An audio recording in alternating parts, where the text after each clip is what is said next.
Assalamualaikum warahmatullahi wabarakatuh. Salam sejahtera untuk kita semua.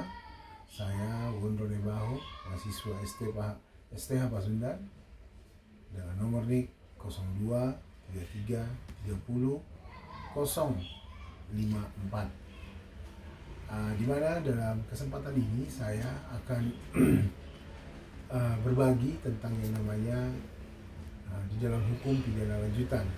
Jadi tugas yang diberikan oleh Bu Selvi kepada kita membahas tentang pidana lanjutan. Dan di sini di dalam pidana lanjutan ini kita akan membahas beberapa poin tentang yang namanya, pertama, modus operandi pidana terkait dengan menyebutkan tentang jenis tindak pidananya, terus sumber yang diketahuinya bahwa patut diduga telah terjadinya tindak pidana, terus tahap-tahap penyelidikan yang kita akan bahas di sini, dan sebutkan barang bukti termasuk juga delikti dan lokus delikti. Tahapan penyidikan terkait tentang bagaimana proses penetapan tersangka, terus proses pra peradilan, dan juga terkait permohonan pra peradilan dikabulkan apa tidak. Nah, di sini juga ada beberapa video yang harus kita upload, tapi bisa disatukan jadi satu video dalam satu kasus yang terjadi. Nah, di sini kita akan membahas beberapa di dalam hukum pidana ini, jenis kasusnya, tahap penyelidikannya, tahap penuntutan, tahap pemeriksaan, alat-alat bukti yang dihadirkan di dalam persidangan, dan juga tahap putusan hakim. Nah, apakah yang dilakukan upaya-upaya hukum untuk proses tindak pidana yang dilakukan dalam setiap tersangka sampai ke persidangan. Nah, di sini saya akan membahas tentang kasus Bapak Susno Duaji. Dia seorang kabar reskrim dari Kepolisian Republik Indonesia yang terkena dengan kasus tindak pidana korupsi. Nah, di sini kasusnya Pak Susno Duaji, tindak pidana korupsi sudah berjalan, di mana sebelum Pak Susno dijadikan tersangka, Pak Susno sudah ada isu yang beredar tentang cicak versus buaya. Nah, di sini memang pada kasus ini, pada kasus Pak Susno Duaji, dikategorikan di dalam yang namanya kasus biasa ya, atau bahasanya delik biasa, karena kasus ini terkait dengan tindak pidana korupsi yang dapat diproses tanpa memerlukan pengaduan dan korban atau pihak yang berhak mengadukan. Nah, jadi tindak pidananya tindak pidana biasa. Nah, dalam analisa delik biasa ini, alasan-alasan kasus Susno Duaji dikategorikan sebagai delik biasa karena tindak pidana korupsi yang dilakukan oleh Susno Duaji dapat diproses tanpa memerlukan pengaduan. Jadi, tanpa dilakukan pengaduan, proses yang namanya hukum Pak Susno Duaji bisa dilanjutkan. Kasus ini terkait dengan kepentingan umum dan negara, sehingga dapat diproses secara intensif atau secara ex officio, atas inisiatif sendiri oleh para penegak hukum. Nah, dalam kasus Pak Susno Duaji ada beberapa pasal yang diterapkan untuk bisa dijadikan Pak Susno sebagai tersangka. Dalam kasus Pak Susno Duaji, beberapa pasal tersebut ada pasal 2 ayat 1 Undang-Undang nomor 31 tahun 1999 tentang pemberantasan tindak pidana korupsi. Pasal 3 Undang-Undang nomor 31 tahun 1999 tentang pemberantasan tindak pidana korupsi. Pasal 5 ayat 1 Undang-Undang nomor 31 tahun 1999 tentang pemberantasan tindak pidana korupsi. Nah, pasal-pasal inilah yang diterapkan kepada Bapak Susno Duaji untuk bisa dia dijadikan jadi tersangka. Nah, dalam delik-deliknya ini seperti yang saya katakan tadi, delik biasa. Terus ketika berjalan dengan waktu, diadakanlah yang namanya penggeledahan ke rumah Pak Susno Duaji.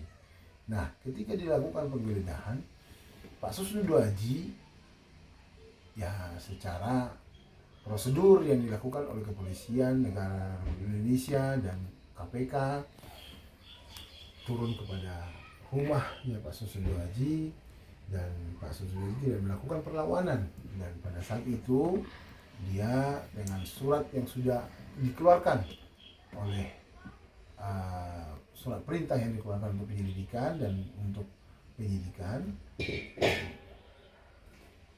berhak untuk melakukan penggeledahan kepada rumah Pak Susno Duaji. Jadi ada beberapa alat bukti dan barang bukti di dalam kasus ini. Alat bukti seperti yang kita pelajari di dalam hukum pidana oleh Bu Selvi ialah barang atau dokumen yang digunakan untuk membuktikan kebenaran suatu peristiwa atau tindakan. Berikut ini yang menjadi alat bukti dalam kasus Pak Susno Duaji. Yang pertama, dokumen transaksi keuangan. Yang kedua, rekaman percakapan telepon. Yang ketiga, email dan surat-surat. Yang keempat, laporan keuangan dan neraca. Yang kelima, dokumen perjanjian dan kontrak. Itulah alat bukti dalam kasus Bapak Susno Duaji yang akan dihadirkan dalam persidangan. Nah, yang ketiga, yang berikutnya adalah barang bukti. Nah, ketika kita pelajari tentang yang namanya barang bukti, nah ini barang buktinya adalah barang yang digunakan sebagai bukti dalam suatu perkara. Jadi barang yang digunakan dalam barang bukti atau bukti dalam suatu perkara. Jadi bukti dalam suatu perkara. Nah, di dalam kasus Pak Susno Duaji ada yang namanya barang bukti. Barang buktinya yang didapat dari kasus Pak Susno Duaji ialah uang tunai yang ditemukan di rumah Susno Duaji. Yang kedua, dokumen-dokumen yang terkait dengan proyek-proyek yang diduga terkait dengan korupsi. Yang ketiga, barang mewah yang ditemukan di rumah Susno Duaji seperti mobil mewah dan perhiasan. Yang berikutnya, rekaman video dan foto yang menunjukkan Susno Duaji menerima uang atau barang dari pihak lain. Jadi inilah yang menjadi barang bukti yang bisa dibawa untuk nanti ke dalam persidangan. Nah, di dalam kasus ini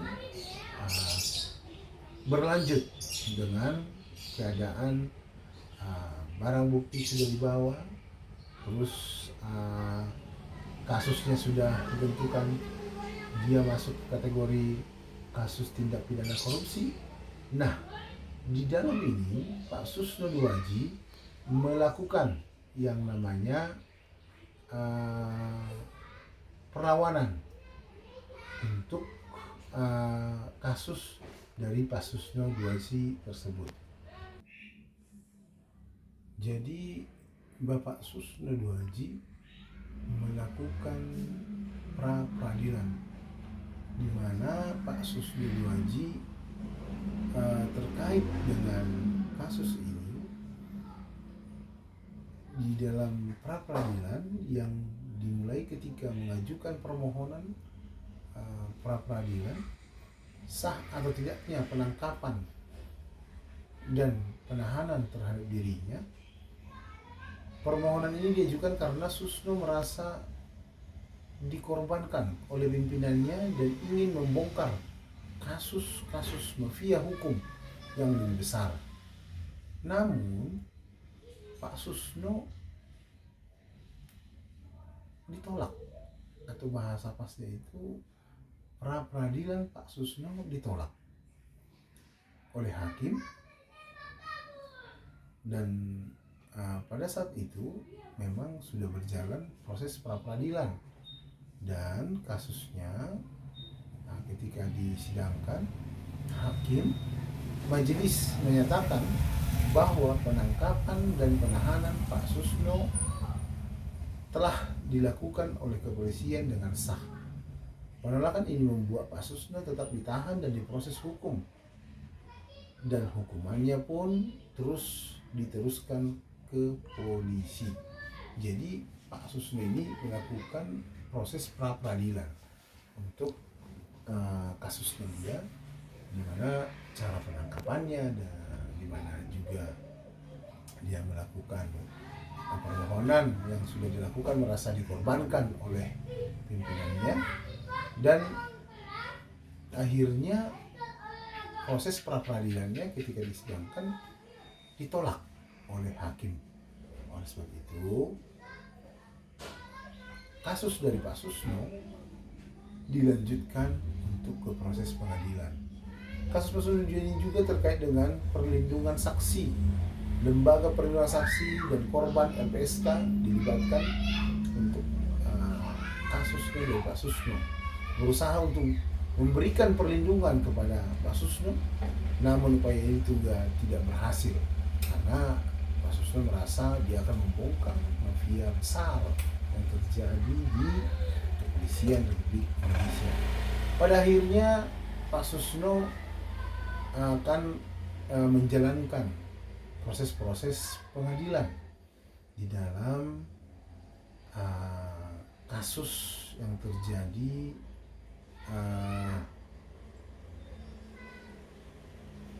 dari Pak Susno tersebut. Nah, di sini memang Pak Susno sudah bisa dikatakan sesudah dia ditolak di dalam pra peradilan tersebut, kasus tersebut dilanjutkan ke dalam pengadilan. Nah, di dalam pengadilan Pak Susno sudah banyak melakukan minta pendukungan atau perlindungan dari pihak-pihak yang terkait, atau bisa dikatakan upaya hukum yang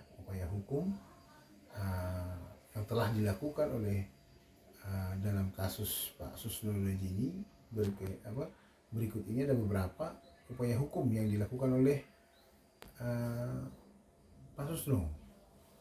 Yang pertama, upaya hukumnya itu penyelidikannya dari Kejaksaan Agung dan KPK melakukan penyidikan terhadap Pak Susno korupsi dan melibatkan Pak Susno Haji. Nah, di sini juga upaya hukumnya juga penuntutan. Nah, sudah dilakukan Kejaksaan Agung, KPK menuntut Pak Susno dengan pasal-pasal yang terkait dalam korupsi.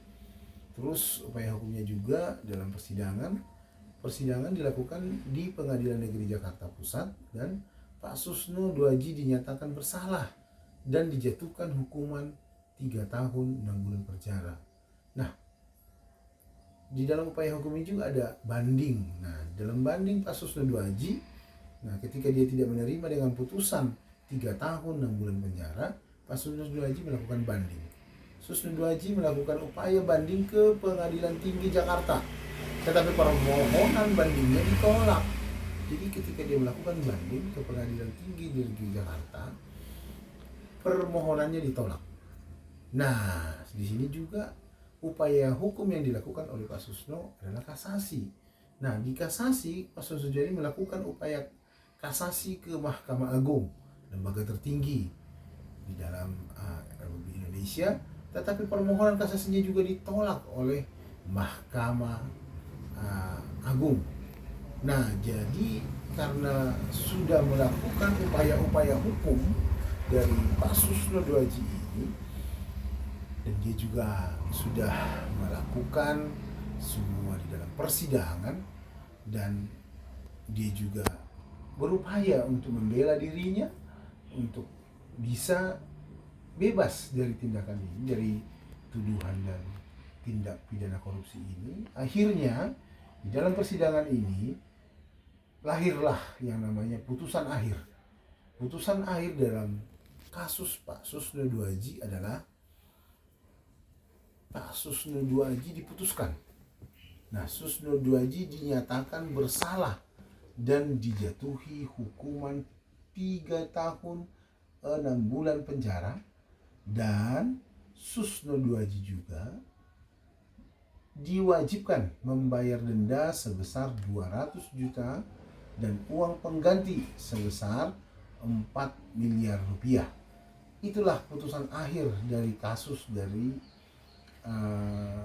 Pak Susno Duaji ini. Jadi dari ketika kita lihat dari alurnya tadi, dia sudah ketika dia diletakkan di tersangka, dilakukan penyelidikan, dilakukan juga pengambilan barang bukti yang bisa dipersidangkan, dan juga posisinya ini yang paling penting juga, dia melakukan perlawanan di dalam pra peradilan. Nah, di dalam pra peradilan dia juga ditolak oleh untuk hakim. Akhirnya dia posisi melakukan upaya-upaya hukum, jadi menjalani proses hukum sampai ke Mahkamah Agung. Dan di Mahkamah Agung sudah diputuskan, terakhir dia sudah menjalani hukuman dengan putusan seperti yang saya katakan tadi. Putusan dari kasus ini adalah Pak Susno Duaji dijatuhkan hukuman 3 tahun 6 bulan penjara, dan juga Pak Susno Duaji dihukum denda 200 juta dan uang pengganti 4 miliar rupiah. Jadi dari hasil tindak pidana ini berbicara tentang yang namanya banyak hal yang kita pelajari dari kasus tindak pidana korupsi yang sudah kita pelajari melalui Bu Selvi, dan itu menambah ilmu tentang yang namanya korupsi, pidana di dalam korupsi. Jadi kita tahu tahap-tahap, kita tahu alat-alat bukti, kita tahu upaya-upaya hukum yang dilakukan, kita tahu proses pra peradilan itu apa, dan juga sampai ke Mahkamah Konstitusi, dan akhirnya kasus ini ingkrah, tidak bisa lagi untuk digugat lagi, dan akhirnya Pak Susno Duaji di dalam kasus ini sudah mendapatkan putusan seperti yang saya katakan tadi. Oleh sebab itu, dalam ilmu pidana lanjutan ini sangatlah baik untuk menambah ilmu di dalam ilmu pidana. Dengan Bu Selvi memberikan video ini, kita juga lebih cerdas lagi untuk bisa mengerti tentang tindak pidana lanjutan. Terima kasih untuk Bu Selvi, terima kasih untuk semuanya. Ini ilmu yang didapatkan sangat berharga, dan kata terakhir dari saya, tetap semangat, ilmu tetap harus dipelajari, dan juga terima kasih Bu Selvi, maaf sebesar-besarnya, dan ilmu yang Ibu berikan sangat berharga untuk kami, khususnya saya sendiri. Terima kasih banyak, tetap semangat. Wassalamualaikum warahmatullahi wabarakatuh.